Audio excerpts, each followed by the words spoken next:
来继续来看这个新北市三甲有一间布红仔鸡台店的业者，伫网络发文章来指控，讲有一对母仔囝参加因店内的抽奖活动。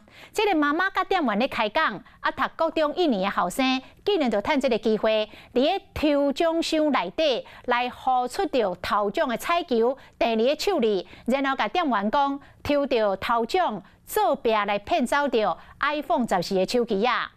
第一时间，这个妈妈伫网络顶回击，讲店家拍歹着后生的名声，要提出着告诉，要求赔偿，佮指控这个店家予因的是二手的手机啊。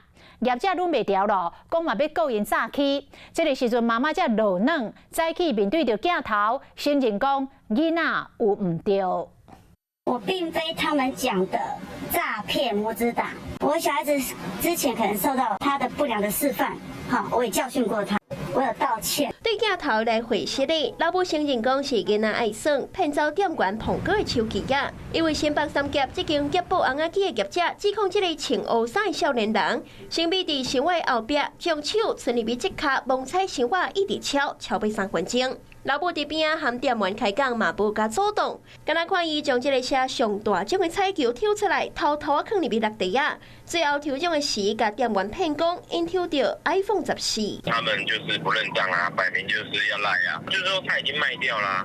手机行还跟他说我们的手机是2手的，还想要反告我们诈欺就对了啦。代志就发生伫11号暗时11点，一间业布红仔机店，店家指控因举办抽 iPhone 14的活动，想要到细汉的负责人和伊读高中1年的后生将彩球偷藏起来，少年人佮加讲伊抽到大奖，价值2万个的手机啊！头家事后调监视器，才发现不得了，囡仔竟然动手犯案，起一个提告老母涉嫌诈欺。老母事后杀伫便车顶悬来发文章，讲抽奖的时，员工嘛伫现场，上早佮又在囡仔敲蒙彩箱仔，奖品嘛有经过店家确认，因才离开。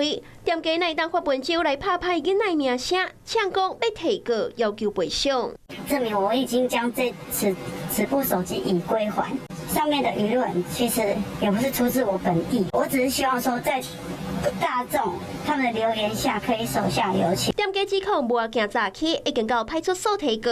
老母回应讲，真正唔知影囡仔偷摕彩球，事后嘛有将手机还给店家，严告对方说伫网络上发文章来干骂，希望店家来回实理。双方无共识，无排除互相提告，大家有话发言讲。